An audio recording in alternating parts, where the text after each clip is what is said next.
쏟아지는 수많은 뉴스 가운데 가장 관심을 끄는 이슈에 대해 집중 분석해보는 특급 추적 시간입니다. 오늘 추적할 사건은 바로 이 사건입니다.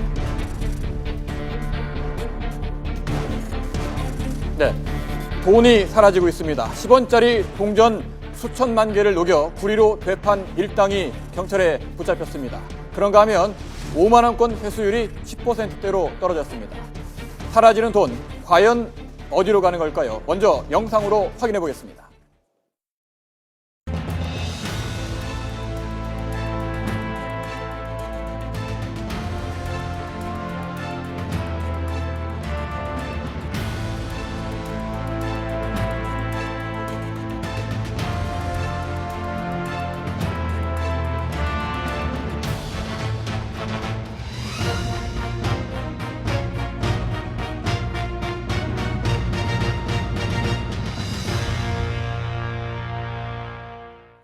네, 잠시 돈을 녹이는 장면도 보셨는데요. 오늘은 돈 얘기를 좀 해보겠습니다.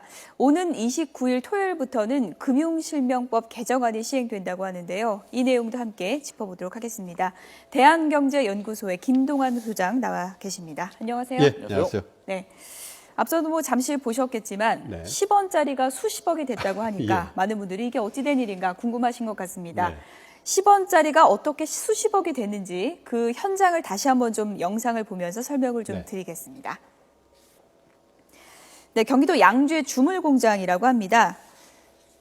지금 내부로 좀 들어가 보면요. 한 남성이 용광로에서 지금 노란 금속 액체를 틀에 담고 있죠. 알고 보니까 이게 모두 이제 10원짜리 동전 녹인 거라고 하고요. 전국 은행을 돌면서 10원짜리 동전 7천만 개, 네. 무려 7억 원어치를 모았다고 합니다. 이 경찰에 붙잡힌 일당은 이렇게 모은 동전을 녹여서 구리 성분을 추출해서 이제 동계로 만들어 팔았는데요. 1년 동안 벌어들인 돈만 해도 무려 20억 원에 달한다고 합니다. 네, 김동환 소장님 제 옆에 나와 계신데요. 지금 화면을 봐도 그렇고 참 어떻게 이런 일이 벌어졌을까 싶습니다. 어떤 생각 드셨습니까? 이게 뭐라고 해야 될까요? 현대판 봉익임설단도 아니고 이건 범죄 행위거든요. 한국은행법상에 네. 주화를 훼손하면 처벌받게 돼 있습니다. 네. 그래서 저희가 사실은 이 10원짜리 동전, 구형 동전 하나를 만드는데 원가가 35원이 들어간다고 하거든요. 근데 이제 워낙 이제 돈 가격 대비해서 10원짜리 가치가 떨어지다 보니까 이런 일이 벌어진 건데, 앵커께서 말씀하신 것처럼 이 사건을 저지른 사람들이 수십상들을 시켜가지고 은행이나 금융회사 가서 10원짜리를 다 구형 10원짜리를 모아온 겁니다. 예. 그래서 10원짜리를 15원이나 18원 정도에 사가지고 그걸 녹여가지고 예를 들면 250개를 녹이면 1kg이 나온다 그래요. 동계가. 그걸 이제 5,300원이나 5,400원 정도에 팔았으니까 그만큼 차익이 생겼다. 이런 얘기가 되는 거죠. 말씀하신 대로 이건 엄연한 불법행위 아니겠습니까? 그런데 그렇습니다. 왜 이렇게 신형 10원짜리가 아니라 구형 10원짜리인지도 궁금한데요. 뭐 차이가 있습니까? 구형이 조금 더 동함량이 많죠. 그러니까 신형은 좀 줄어들어 있으니까요. 크기도 작고요. 물론. 그러니까 이제 이 범인들 입장에서는 이 경제적 효율성이 구형이 훨씬 더 커지는 거죠. 그래서 구형만 이제 모아서 이런 범죄 행위를 저지르게 된 거예요. 네. 주머니에는 10원짜리 아무데나 두는 분들 많은데 그 10원짜리가 그러니까 그 동전 가치보다는 더 비싼 돈을 들여서 그렇죠. 만드는 거군요. 예. 그래서 이런 것들을 본질적으로 좀 근본적으로 문제를 해결하려면 앵커께서 말씀하셨듯이 동함량을 줄인다든지 아니면 그 동전의 그 크기를 확 줄여가지고 경제적인 실질이 생기지 않도록 조치를 하는 것이 방법이겠다.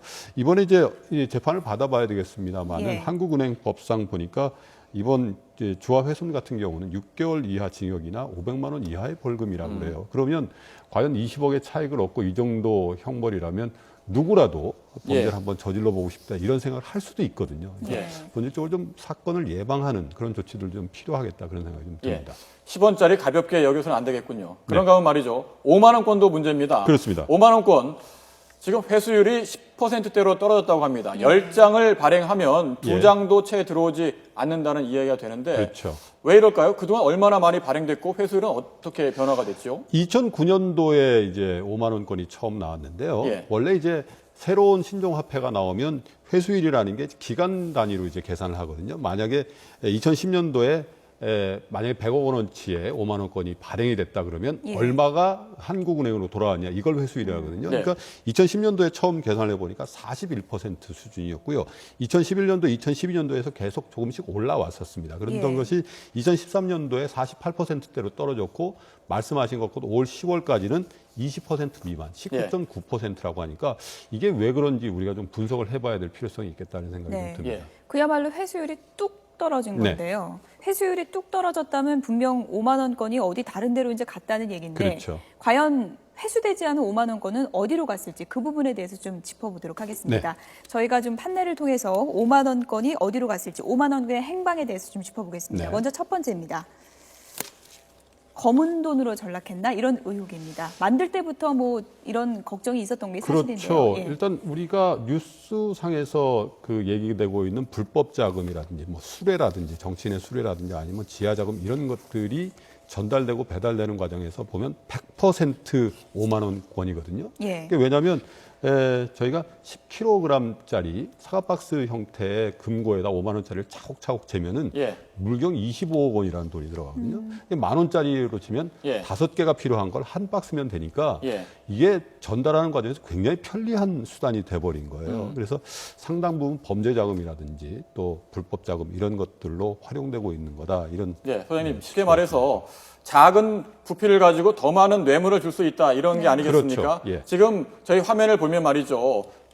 이 사과 상자 보통 뇌물에 사과 상자가 많이 쓰였는데 예. 네, 한 상자에 25억 원 정도 5만 원권을 담으면 예. 들어간다고 예. 합니다. 그런데 만 원권으로 한다면은 상자가 그만큼 저는 많아서 다섯 박스가 있어야 박스가 된다. 되겠죠. 예. 물론 이 사과 상자뿐만 아니라 흔히 얘기하는 007 가방에도 한 5억 원 정도 들어간다고 하고요. 네. 봉투에 넣으면은 500만 원까지 들어간다고 합니다. 네. 그러니까 쉽게 500만 원 주머니에 넣고 있다가 뇌물로 줄 수 있다는 얘기인데 이렇게 검은 돈으로 전락할 가능성이 많은 5만 원권. 그러면 과연 대책은 있는 걸까요? 어떻게 보십니까? 글쎄요, 일단 뭐 현재 우리 사회가 굉장히 투명화되고 있기 때문에 예전처럼 뭐 불법 정치자금이나 이런 것들이 그 절대적으로 늘고 있지는 않아요. 그런데 말씀하신 것처럼 그 결혼식이라든지 뭐 출판 기념이라든지 이런 데 보면 저희가 흔히 관행적으로 봉투를 하게 돼 있거든요. 예. 근데 예전 같으면 만 원권으로 넣으면 만약에 100만 원만 넣어도 외부견상으로 볼 때 굉장히 두껍고 남의 눈을 의식하게 돼 있지 않습니까? 근데 예.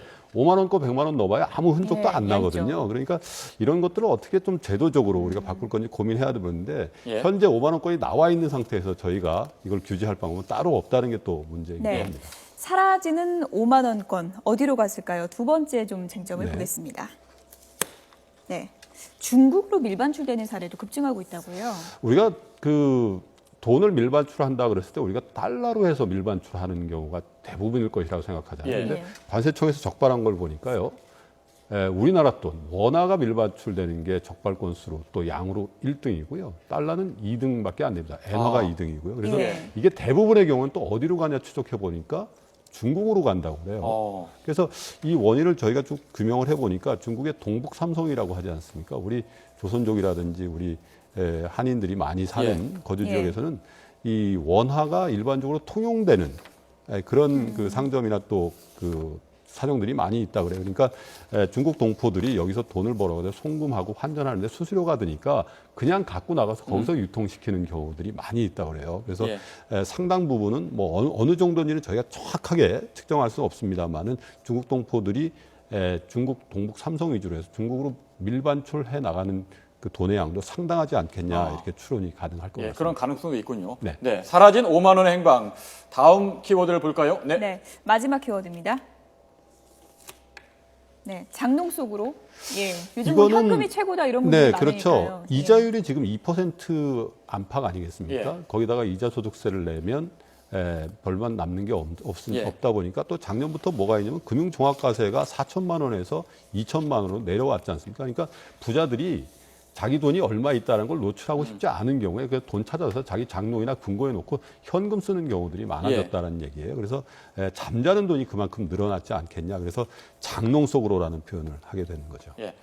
이 금융실명제 개정안이 이제 곧 시행이 되는데 이렇게 되면 5만 원권 은행에도 놓지 않고 네. 내 이름 밝기 싫다 장롱 속에 넣는 부자들이 더 많지 않을까 네. 생각이 드는데 어떻게 보십니까? 실제로 은행권에서 거액 예금들, 뭐 1억 원 이상 예금들이 정기예금 쪽에서 인출돼서 돌아오지 않는 돈으로 남아있는 돈들이 굉장히 최근 들어 늘고 있다고 해요. 29일부터는 금융실명제법이 더욱 강화되다 보니까 앞으로 그런 사례들이 더 많아지지 않겠나 그런 생각들이 좀 듭니다. 네. 끝으로 짧게요.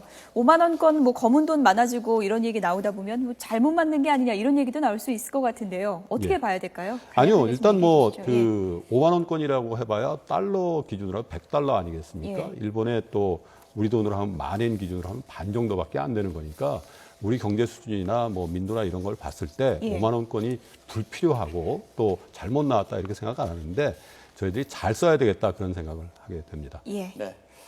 네, 사라지는 5만 원권, 10원 동전. 돈의 문제는 아니겠죠. 이것을 이용하는 사람의 문제가 아닐까 싶습니다. 네, 지금까지 대한경제연구소 김동환 소장이었습니다. 오늘 말씀 고맙습니다. 네, 고맙습니다.